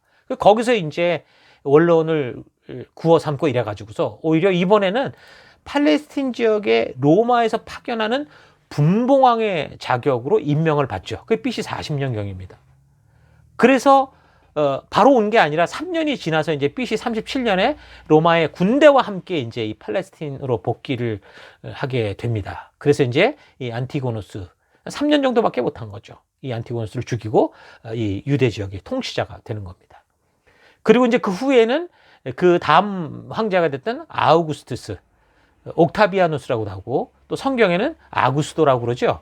예수님이 그 태어났을 때 호적하라고 했던 명했던 그 왕 아우구스투스가 헤롯의 이용 가치가 높다라고 생각을 해서 BC 23년경에는 헤롯의 영토를 2배나 막 늘려주면서 하나님이 이제 이스라엘 백성에게 약속한 그 땅이 어떻게 되는 겁니까? 이 가나안 지역이 이제 하나님이 신 약속의 땅이 아니라 완전히 타민족들이 와가지고 다 찢어놓고 갈라놓고 하는, 그러면서 이스라엘은 점점점 어떻게 돼요? 역사 속에서 희미해져가는 그런 시간으로 흘러가게 되는 겁니다. 자, 어찌됐든 이 헤롯 대왕은 로마의 힘을 빌려서 유대 땅의 통치자로 오지만, 역시 이 사람은 여전히 뭐 에돔 출신으로 봐서 유대 지역에 있는 유대인들이 인정을 하지 않는 겁니다. 그래서 이제 이 헤롯이 유대인들의 지지를 좀 얻어보려고 뭔가 혈통적으로 뭔가 좀 이게 좀 잘 맞춰보려고 이 하스몬 왕가, 그러니까 유대 정통 왕가의 미리암네라는 이 공주와 결혼까지 하거든요. 근데 물론 다 이게 정치적인 목적이었죠. 그러니까 이런 사실을 아는 유대인들이 뭐 이런 사람을 인정하겠습니까? 그렇지 않은 분위기죠. 그러다가 결국 하스몬 왕가의 딸 미리암네도 뭐 이렇게 해서 서로 이제 막 헤롯이 막 나중에는 미리암네의 아버지, 그 다음에 막 오빠 이런 사람 다 죽이거든요. 그러니까 자기 남편이 자기 아버지와 형제를 죽이니까 뭐 그런 걸 계기로 헤롯의 여동생이었던 이 살로메가 이게 거짓말로 해가지고서 결국은 죽이게 됩니다. 근데 헤롯은 그 와중에도 그 유대인들의 어떤 지지를 얻으려고 막 노력을 하는 거죠. 그래서 주전 19년부터, BC 19년부터 예루살렘 성전을 증개축을 해줍니다. 사실 증개축이 아니라 보면 완전히 스룹바벨 성전은 구석에 아주 뭐 있을까 정도 싶을 만큼 완전히 엄청난 규모의 신축이라고 볼 수 있을 만큼의 어마어마한 성전을 만들기 시작하는 거죠. 이렇게 하나님의 성전을 크게 만들어주면, 왜냐하면 이 사람들은 성전 중심의 사람들이니까 유대인들이 자기에게 환심을 가질 수 있을까 싶은 그런 정치적인 수단으로, 그래서 예수님이 사역할 당시까지 예수님이 유대인들과 뭐 이 성전을 헐라 내가 다시 세우겠다라고 했던, 그때 유대인들이 46년 동안 지은 이 성전을 네가 무슨 수로 하느냐. 그러니까 예수님이 그때 말씀하실 때까지 46년 동안 계속 지어오고 있었던 겁니다. 그 완전하게 완성된 것은 AD 63년이에요. 그러니까 성전 건축으로 따지기 시작하면 83년 만에 그게 완성이 되거든요. 물론 성전이 있는 그 성전 지역은 먼저 만들어지긴 했습니다. 자, 어쨌든 헤롯은 이 통치 국민들로부터 인정을 받으려고 여러 가지 노력을 해보지만 그의 전체적인 통치는 아주 뭐 최악이었었죠. BC 14년부터 BC 4년까지 약 10년 동안 그는 아주 갈수록 잔악하고 아주 포악한 그런 정치를 합니다. 헤롯은 여러 여자를 거니고 있었고 또 많은 왕자를 생산했지만 자기 손으로 자기 아들까지도 막 죽였어요. 예수님의 탄생 소식을 듣고 베들레헴에 있었던 아기들 2살 미만으로 다 죽여라 했던 사람이 바로 이 사람이죠. 헤롯 대왕. 이 사람은 자신의 정치적 입지가 위협이 받겠다 싶으면 아들이고 아내고 막 다 죽였습니다. 헤롯이 자기 후계자를 정하는 과정에서도 3명의 왕자를 죽여요. 그리고 후계자를 6번이나 바꿉니다. 그러니까 유언장을 6번이나 갈아치웠다라는 거죠. 그리고도 결국 죽으면서 후계구들을 아주 혼란스럽게 만들었는데, 그러니까 유대, 사마리아, 또 이두메 이 지역은 이 지역의 분봉왕으로 아들 중에 하나였던 아켈라오라는 사람에게 주고, 그 다음에 갈릴리 지역과 베레아 지역은 헤롯 안디바에게, 그리고 바테네아, 뭐 드라고닛, 뭐 가우라닛 이런 지역은 헤롯 빌립 2세에게 그렇게 맡기게 됩니다. 그러니까 유대 지역의 분봉왕이었던 이 아켈레오 같은 사람은요, 아주 잔혹했던 사람이에요. 수많은 학살과 학정으로 인해서 결국 로마에서 손을 써서 이 사람이 어떻게 돼요? 쫓겨납니다. 그리고 저 고을이라는 지역 쪽으로 추방을 당하게 되고. 그래서 예수님이 이 시기였거든요. 이 시기. 이 아켈라오가 유대를 통치하던 시기. 그래서 예수님이 탄생하신 후 이집트로 갔다가 다시 돌아오라고 이제 천사의 지시를 받고 요셉이 올라올 때 여기가 무서워서 여기에 있지를 않죠. 그리고 저 위쪽 갈릴리 지역 나사렛으로 올라가서 그래서 살게 되는 겁니다.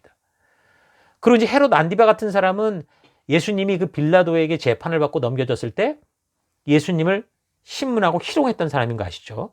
그리고 빌립 2세 같은 경우는 뭐 헤롯의 아들들 중에는 그나마 좀 존경을 받고 또 맡은 영토를 좀 평화롭게 다스렸던 그런 사람이었습니다.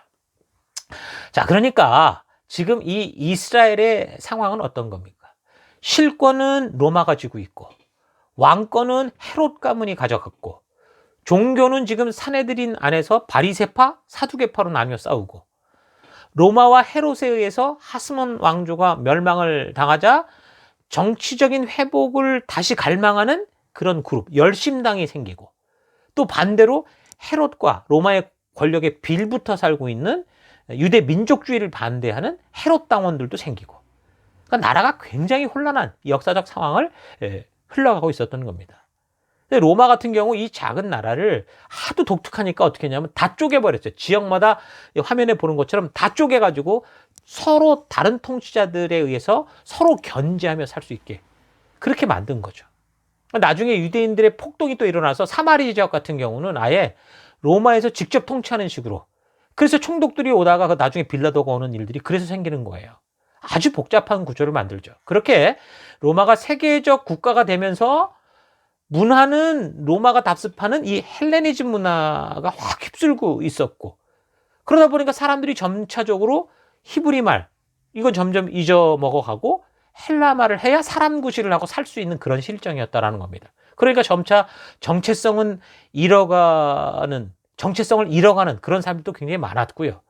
또 반면에 오히려 더, 그래서 메시아의 출현, 다윗 왕과 같은 그 사람이 오기를 아주 간절히 기대하는 그런 마음도 생기면서, 그러니까 유대 사회가 이 400년 혼란기를 통해서 이런 역사적 과정 속에서 굉장히 혼란 속에 빠져 있는 그런 상태라고 볼 수 있습니다.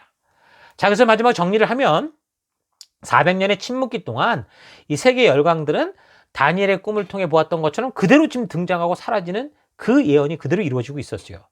이스라엘은 역사 속에서 계속되는 강대국들 사이에서 계속 핍박을 받고 있었고, 특별히 헬라의 셀류쿠스 왕조의 안티오쿠스 4세 에피파네스에 의해서 심한 핍박을 받는데 이미 다니엘서에서 예언한 대로 그렇게 되었고, 이런 와중에 마카비 혁명을 통해서 잠시 이제 유대 독립국이 생기는가 싶었지만 다시 에돔족 속의 이 헤롯 안티파테르의 개입에 의해서 나라의 주권은 로마에 뺏기고 정치적 통치는 헤롯 혈통에게 뺏기는 그런 과정을 겪게 되죠. 그러면서 아주 강렬한 메시아 다윗 왕이 오기를 아주 소망하는, 그러니까 메시아를 강하게 소망하는 그런 마음들이 커지게 되는 겁니다. 또한 전 세계가 헬레니즘 문화의 영향을 받는데 그 중에 이제 중요한 게 뭐라고 그랬습니까? 언어의 통일이라고 그랬죠. 그래서 완전한 통합은 아니라고 하더라도 이제 그리스어만 할 수 있으면 누구와도 세계인과 소통이 가능한 그런 사회 분위기가 됐고, 이 와중에 히브리어 성경이 그리스어로 번역돼서 70인역이 나오기까지 했습니다. 나중에 신약 성경은 당시 예수를 믿고 따르는 기독교인들이 서로 다른 지방의 다른 언어 차이를 해소하기 위한 수단으로 어떻게 됐습니까? 고대 그리스의 범용 형태인 헬레니즘, 그리스어 또는 헬라어라고 불리는 코인의 그리스어, 이걸로 신약 성경이 쓰여지게 되는 거죠. 자, 그리고 헬레니즘 아까 말한 것처럼 세계 동포주의를 외쳤다고 그랬죠. 이런 영향으로 각 민족들의 어떤 장벽이 굉장히 낮아지고 세계 언어가 생기면서 예수님 이후에 이제 복음이 전파되는 그런 분위기가 아주 잘 형성되는 그런 시간으로 또 흘러가게 된 겁니다. 거기에 이제 로마라는 나라가 이 다시 지중해를 중심으로 한 이 세계 주도권을 가지면서 이제는 지중해 동쪽만이 아니라 서쪽까지 각 도시를 연결하는 그런 도로들이 다 연결이 돼서 이 복음이 전달되는 전파 속도가 굉장히 빨라지게 되죠. 이 길 덕분에 하루에 예를 들면 15에서 30km 정도밖에 이동할 수 없었던 거리가 하루에 50에서 80km까지 이동이 가능해지게 되니까 복음의 전파 속도가 굉장히 빨라졌다는 겁니다. 그리고 이스라엘의 이 백성들이 불순종으로 계속 역사적으로 각 나라로 다 흩어지고 뿔뿔이 헤어졌잖아요. 근데 오히려 이 사람들이 가는 데마다 어떻게 했습니까? 자기 민족과 율법을 중심으로 한 그런 회당을 중심으로 한 그런 어떤 분위기들을 만들어서 결국에는 이 사람들이 만든 이 유대 공동체를 통해서 이 복음이 전파되는 굉장히 중요한 역할을 하게 됩니다. 그러니까 이 유대인들은 포로로 잡혀가서도 아주 독특한 무슨 삶을 살았습니까? 말씀을 중심으로 하는 율법 중심의 삶을 살게 되니까 그 주변 사람들에 의해서 이 유대교가 전파되면서 하나님이 어떻게 역사를 하셔서 이런 일들이 벌어지고 있는가라는 그런 예수님이 이 땅에 오셔야 됐던 그 이유들을 알 수 있는 그런 분위기들, 구약의 역사들이 이게 잘 이렇게 편만하게 펼쳐지는 그런 역할들로 했었다라는 거죠. 자, 그렇게 보면 우리도 지금 뭐 가까운 친구나 친척, 동료들에게 복음을 전할 때 힘들고 어렵게 느껴질 수 있지만 우리가 포기하지 않고 계속 전하고 우리의 공동체를 잘 지켜간다면 언젠가는 때가 될 때 또 이 공동체들을 통해서 하나님이 놀랍고 크신 당신의 일을 이루어 가실 수 있다라는 겁니다. 자, 이렇게 좀 길게 오늘 우리가 지금 이 400년 침묵기 신구약 중간사를 우리가 잠시 살폈습니다. 자, 우리는 동일한 역사를 보더라도 이 성경의 역사를 중심으로 이렇게 바라보는 시각을 우리가 가질 수 있어야 됩니다. 당장 눈앞에만 보이는 거에만 급급하기보다 성경과 역사를 통해 전체를 돌아보고 현실의 문제를 대처하고 미래를 내다보는 그런 통찰력을 우리가 키워갔으면 좋겠습니다. 말라기 선지자를 통한 하나님의 진심을 외면한 이스라엘은 유대 나라의 이 정신과 또 하나님 말씀의 약속들이 열강들에 치여서 그야말로 다 꺼져가는, 심지어 상한 갈대 같은 그런 상황이었죠. 정말 이런 상태로 50년만 가버리면 유대 문화는 이제 그 자체가 완전히 소멸될 지경, 이집트에서 그 자녀들을 다, 남자들을 죽이면서, 아이들을 죽이면서 곧 소멸될 그 지경과 똑같은 상황이었다는 겁니다. 50년, 20, 30년 안에 끝날 이 민족. 그런데 어떻게 했습니까? 나도 그래서 이 유대인들은 절실하게 메시아를 기대하고 소망하게 되었고, 그러면서 하나님이 그 적절한 시기에 드디어 우리 예수님이 이 땅에 보내시는 그런 역사가 이어져 가는 겁니다. 자, 이렇게 이 일을 위해서, 이 보내시는 메시아를 위해서, 예수 그리스도를 위해서 먼저 보냄을 받은 세례 요한이 그래서 드디어 등장하게 되는데, 자, 이런 사실에 대해서, 이런 역사에 대해서 다음에 계속해서 우리가 살펴가도록 하겠습니다. 잠시 묵상하며 기도하십시다. 묵상하시겠습니다.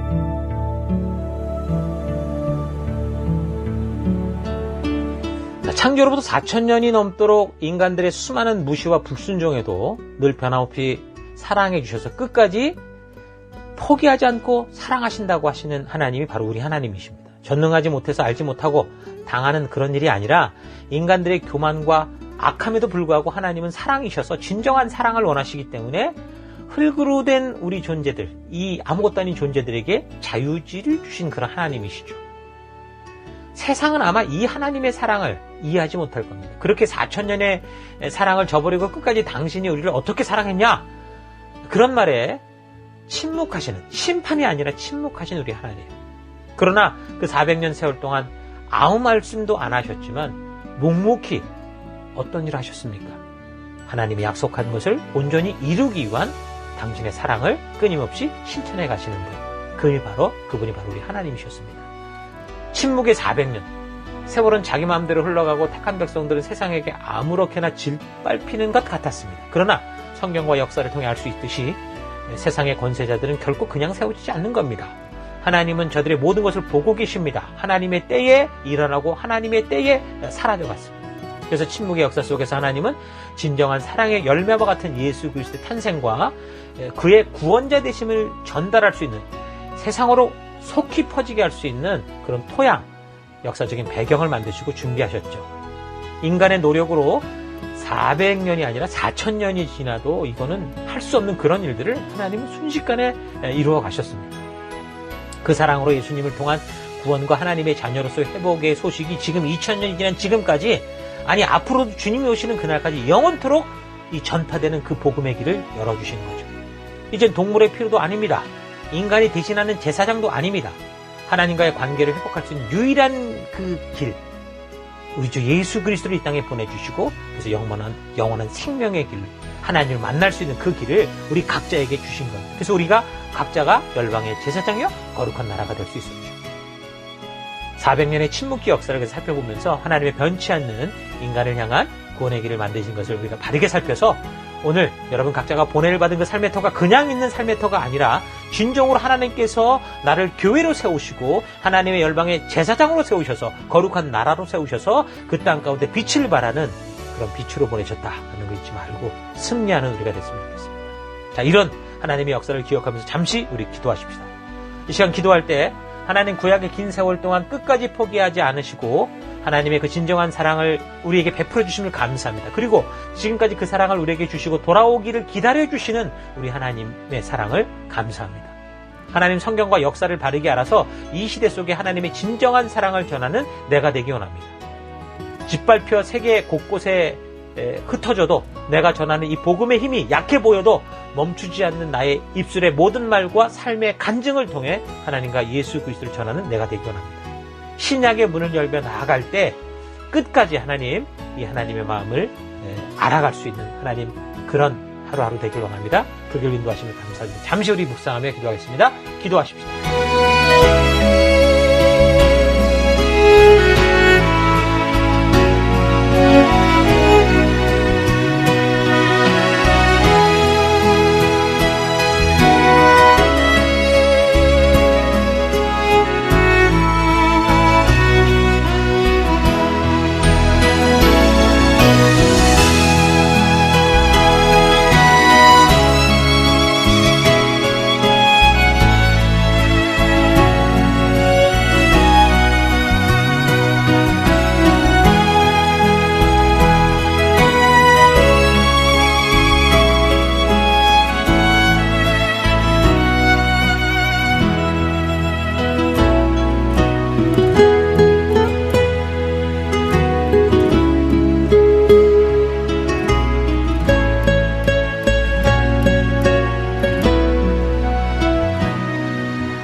하나님 오늘 우리가 하나님의 놀라운 그 구약의 역사를 끝으로 정말 하나님이 침묵하시는 것 같았으나 더 놀라운 일을 하셨던 구약의 이 침묵기 400년을 살펴봤습니다. 이 구약의 긴 세월 동안 끝까지 우리를 포기하지 않으셨고 하나님 끝까지 우리를 기다려주시며 인도하신 하나님 그 사랑에 감사합니다. 하나님 이런 성경과 역사를 바르게 알아서 정말 이 시대 속에 정말 하나님이 찾으시는 그 사람 내가 되기 원합니다. 우리가 짓밟혀 세계 곳곳으로 흩어져도 내가 복음을 전하는 이 복음의 힘이 약해 보여도 멈추지 않는 나의 입술의 모든 말과 삶의 간증을 통해 하나님 결국에는 하나님의 그 사랑이 온 땅에 전파될 수 있는 그런 주의 통로가 되기 원합니다. 이제 우리가 신약의 문을 열게 되는데 신약의 문을 열고 우리 요한계시록 그 끝에까지 나아갈 때까지 하나님 이 역사 하나하나를 통해서 하나님이 그동안 이루어졌던 역사가 어떻게 땅 가운데 이루어지고 그래서 우리가 무엇을 하게 되는지를 온전히 알아가는 하나님의 진심을 아는 그런 시간들로 이루어져 가길 원합니다. 이 한 주간도 그런 하나님의 역사를 깊이 살피고 묵상하며 하나님과 동행하는 그런 한 주가 될 수 있도록 인도하실 것을 감사드리고 예수님 이름으로 기도했습니다. 아멘.